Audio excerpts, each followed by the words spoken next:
Welcome to Unit 5, Section 1, Political Parties and What They Do. In this unit, we're going to be looking at specifically how political parties play a role in the United States, as well as how they function in the United States. Definitely true to say that the political parties in the United States are incredibly powerful, and that's because they represent a lot of different views in the United States. But we're going to be looking at in the future some of the problems that come with political parties as well. Okay, so this is our objectives. Our focus question is are political parties helpful or hurtful in the United States? I think it's a really important question because I think it's pretty easy to see the hurtful things that political parties do, but it's also important that we look and see what good things they do as well. So we'll be answering that question throughout these notes as well. Objective 1, what are political parties and what do they do? We're actually going to take the title and we're just going to answer that question right off. Objective 2, how did we get to political parties today? So we're going to be in class discussing this a little bit as well as in the notes here. How did the Republican Party come about and how did the Democrat Party come about? How do we have these two political parties today? And then objective 3, what are the positives and negatives of the two-party system? That's going to help us definitely answer our focus question. So go ahead and pause if you need to. We're going to move on to our notes here. Okay, so first and foremost, a political party is a group of persons who are seeking to control government through winning elections and holding public office. And I think this definition is really important because I want people to understand something. Yes, Republicans and Democrats in their political parties do hold certain views.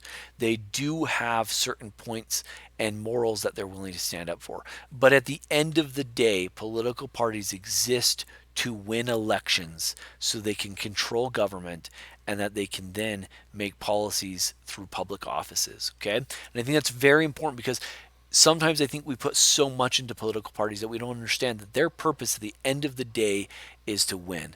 What did the Patriots say? And now, some people say the Red Sox say, we don't care if people like us, we just care if we win. Well, in political parties, you have to have people like you in order for them to win. But, sometimes political parties, that's their main thing. They're willing to switch ideas and viewpoints if it means they're going to win elections. Okay? So 3 things that political parties or make up political parties that kind of are the structure of a political party. Number 1, party organization. These are people who run at the parties at the national, state, and local levels. Okay? That's going to be party organization. Then you have party and government.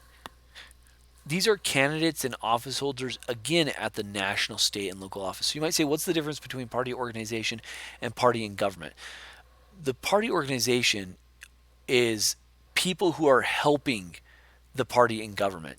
So the party and organization is, the Democrats or the Republicans. Right now, the party organization is the Democrats. They are running the national government. They are running the state governments, and they are running local level elections. Okay? Now, the party in government, those are actual individuals. So again, in this case, a lot of them are Democrats. So president is a Democrat. The majority of the House is Democrats. A simple majority in the Senate is Democrats. And these are individuals. So President Biden is party in the government. Governor Little is the Republican governor of the state of Idaho, right? And it goes all the way down to local offices like mayors and city council and all those kind of things, okay? And then we have what's called the party in the electorate. These are people who vote for these offices in general or in group elections, and the Republicans and Democrats. So party organization is just the overall organization, right? The Democrats are in charge at the national level right now. That's party organization. Party in government, that means the actual individuals that are in charge. And in this case, it's again mostly Democrats. And then there's the party in the electorate. And these are the people who voted for these people to be in office. And the United States seems to be split. Republican and Democrat, almost 50-50. You might say there's a slight majority of Democrats than there is Republicans, but if it's a slight majority, I'm meaning like literally 1 or 2%. And with statistics, that's probably going to be, a margin of error. So it's really pretty split, almost down the middle. So we talked a little bit about this in class. We have here what we call a political spectrum. And in our political spectrum, we have these different groups. A political spectrum is a spectrum that outlines different political philosophies and ideologies. So it tells us where people are on a spectrum. helps us categorize people. Now, I've separated global spectrum from a United States spectrum. What we need to remember in the US is that we use terms very differently sometimes than other people, which is, kind of something that we do a lot. So, for instance, university, right? A university is a place you go to school. If you said that outside of the country, everyone would understand you just fine. But sometimes in the US, we also say, oh, I'm going to be going to college. And if you said that in Europe, people would kind of be confused because a college is a building or a department within a university. We use that term almost interchangeably with university here, right? So that's an example of where we use different terms than other people. Well, same thing here with the political spectrum. When we're talking about the right side in a global perspective, we're talking about in the farthest right what we call anarchists, people who don't believe in government at all, no government, the absence of government, survival of the fittest, the strong survive, the smart survive, everyone else can die, right? These are then, as not as far, what we call reactionaries or traditionalists, okay? But on the far here, we could be talking about Nazis, we could be talking about fascists, and I guess Nazis you'd have to be careful because Nazi is a nationalist socialist, right? So nationalism definitely belongs here, but socialism goes onto this side more. So we'd have to really separate and talk about that, but definitely fascism is over on this side. Where on this side we have revolutionaries, dictatorship, like total strong government, communism, people who are looking at the government and the government is solving those things. So on the farthest side, we have communists, we have some socialists, we have dictators, we have revolutionaries, okay? In the United States, our political spectrum is usually within this area. So kind of almost think of it as this whole spectrum is generally right here. Okay. Yeah, we have people on the right, but we don't really have anarchists. We don't really have fascists. On this side, yeah, we have people that are progressive. We have left, we have liberals, Democrats. But yeah, they're not really like purely communists or even socialists. Now, I know that there's exceptions. There are socialists out there, there are communists, but we're talking about the general body of the United States, and it's generally right here. So pretend we're zooming into this spot right here, and this is the United States political spectrum. On this side, you have conservatives, so it's like, over here. And they are Republicans, they're Libertarians, they're Tea Party members, they're all sorts of people. And some are more this way and some are more this way. So you have what's called independent or moderate Republicans, and they're going to be closer to the center here. Then you have more conservatives who are, they are more conservative, like libertarians maybe, or definitely constitutionalists. They're going to be over here. And it's because they believe in really a lot more traditionalist views. Then on the left side here, you have, the liberals, the left wing of the party. This could be Democrats, it could be the Green Party, right? It could be a lot of different groups like that. We have here constitutionalists and neo-Nazis. That is not supposed to be here on the left side. Definitely not. Constitutionalists and neo-Nazis today would generally belong to the conservative side, okay? But Federalist, Socialist, Democrat, Green Party, they're all on the left side more. Now, what the idea here is that if both parties work together and they compromise, really the United States can have a pretty straight flying country. In fact, that's why we use the terms right wing, left wing, is each wing, if flying together, makes the bird fly down the middle. But if one wing comes too strong or this wing comes too strong, it can start to do circles in either direction, okay? People who see themselves really not as conservative Republican or really liberal, and I think that really this is very few people, are independents. Most people tend to be on one side or the other. However, they're probably pretty moderate. But yeah, there are a lot of independents in this country, and a lot of these people are the ones who actually decide what the election is going to be. So where are you on the political spectrum? Based on your political ideology, your voting behavior, the political quizzes that you take, where are you on this quiz here? So let's talk about how you actually become a government or a candidate, right? First off, you got to be nominated, or you nominate yourself, right? You present a candidate to the electorate. The electorate are you and me, the people who vote for these people. So you present this person in front of everybody. So if it's a governor, you say, hey, I am running for governor of the state of Idaho. If it's a school board member, I am running as the Hamer district portion of the school district, right? So you come out and you present yourself or are presented to the people who are going to vote for you, or what we call the electorate. Then you start to inform them, meaning you start telling them about your views. You try to educate them. I stand for lower taxes and equality in the workplace, and you start telling them what you stand for, so people can start looking at your views compared to other views, and they can start to decide what they think.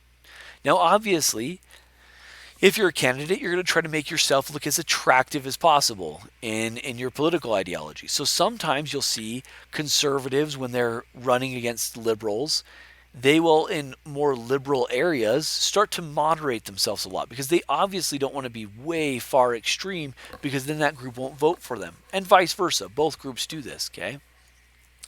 Then once you've taught them and you've educated them that, you have what's called a bonding agent function. This makes sure that once the person actually gets elected, so after we've informed them and we've educated them, and if the people elect you to be, in charge, you have what's this called bonding agent function, which is, now there's a responsibility. Governor Little is the governor of Idaho, but if he does things that people don't like, the political party itself acts as like a check on him. They can come back to him and say, Governor Little, we are the ones that endorsed you to be governor of the state of Idaho, and you're not doing very Republican types of things right now. So they can keep those candidates in check. That's called the bonding agent function, and political parties do that to ensure their candidates do what they say they were going to do. And then we have governing partisanship.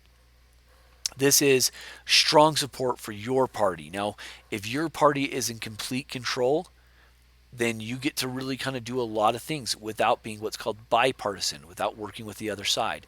So right now, Democrats, as much as they want, and they are doing a lot of things, they can't completely be bipartisan, because the Senate is not split enough between Republicans and Democrats for them to do that.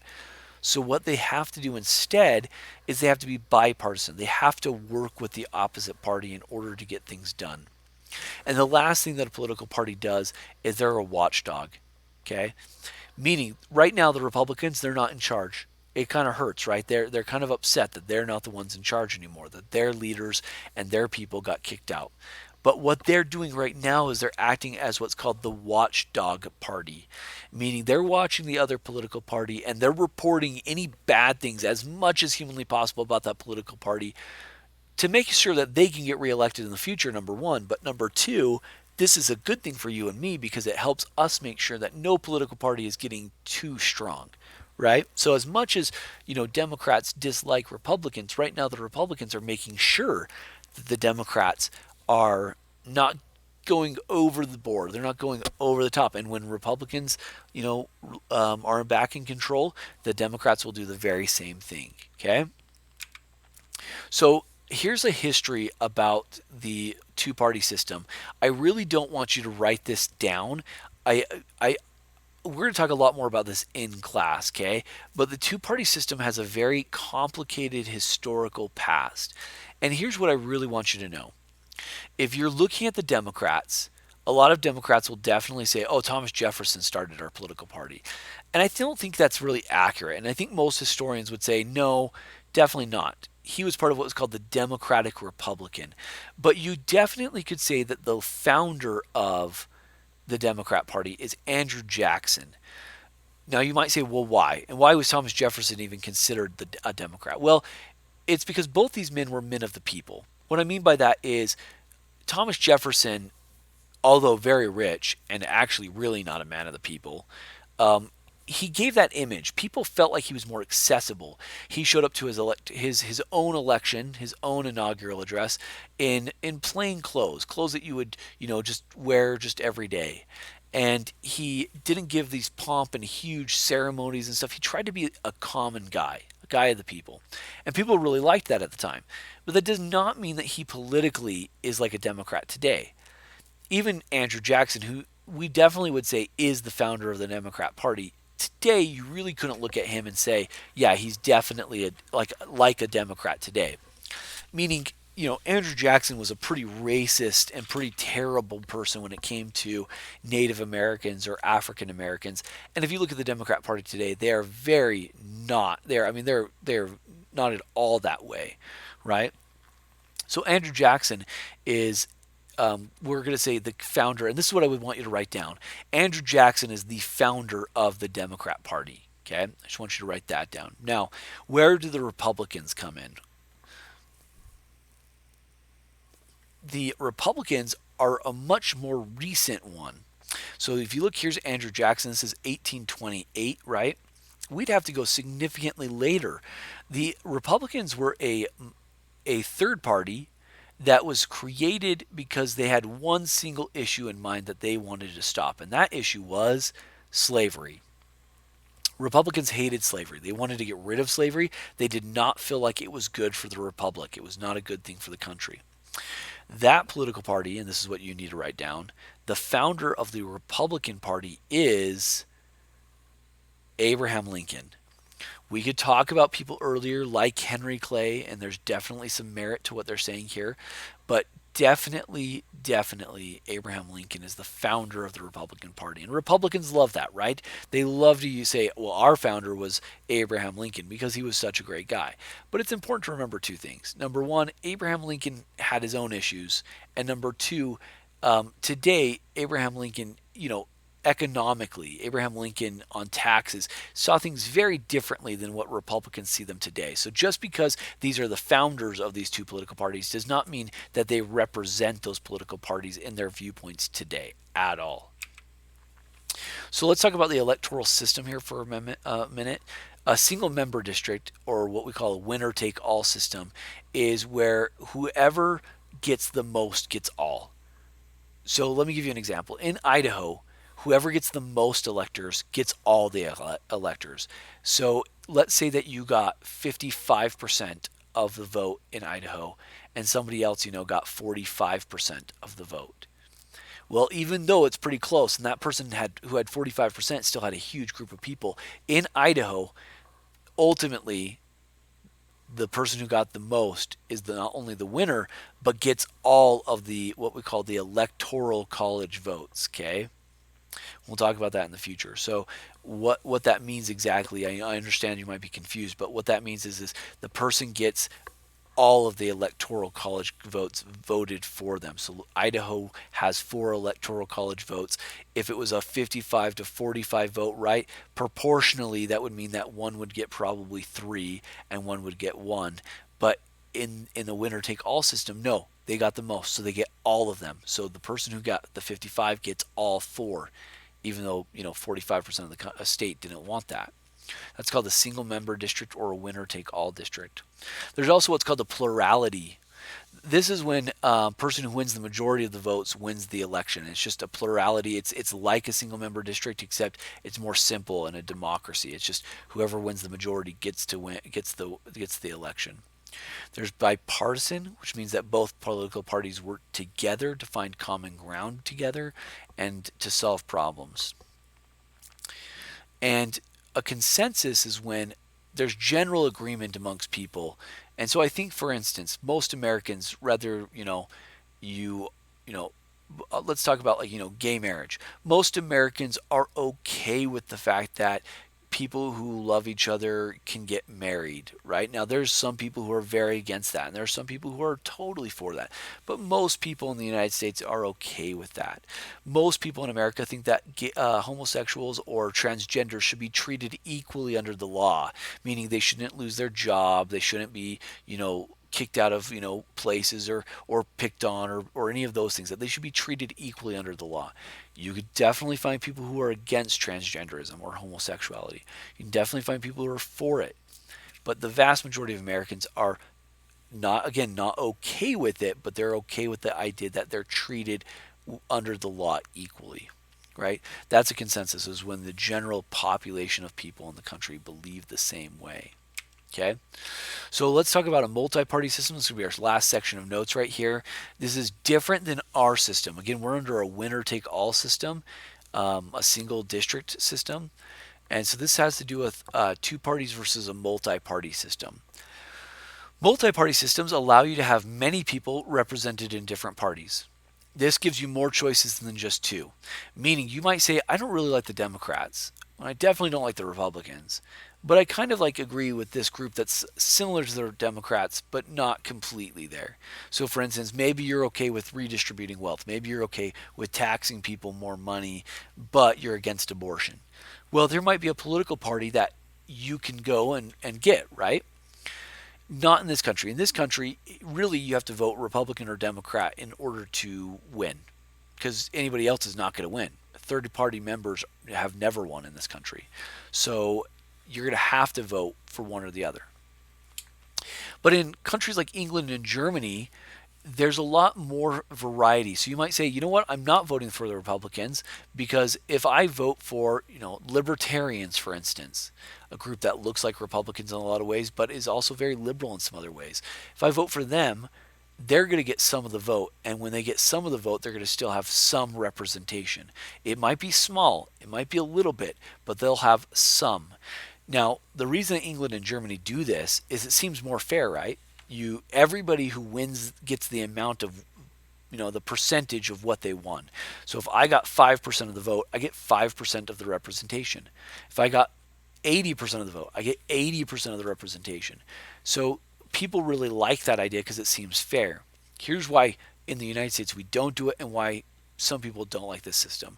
And that is it can create instability, meaning little political parties can join and create what's called a coalition where the libertarians and the constitutionalists who hate each other might get together because they want to temporarily form an alliance to make sure they can get something passed, and it can create some major problems. And this is why you see in England a lot more prime ministers get in and out than our presidents, because there's a lot more going on and moving and changing. Okay.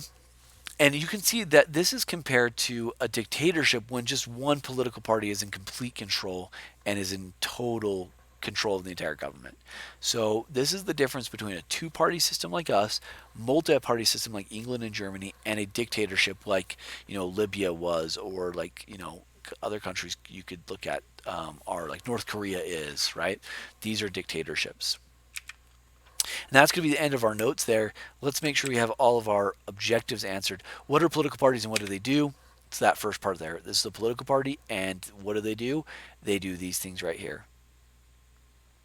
Okay, so that's objective one. Objective two, how did we get the two political party system? Well, that is going to be here. And again, you're not going to write this whole thing down. You're just going to write that Andrew Jackson was the leader of the Democrats and that Abraham Lincoln was the leader of the Republicans. And we'll go into more detail about that in class. And then objective three, what are the positives and negatives about the two-party system? That's our very last section of notes there, right? There are some positives, there are some negatives here, and this is going to be the answer to that. Okay, guys, thanks so much.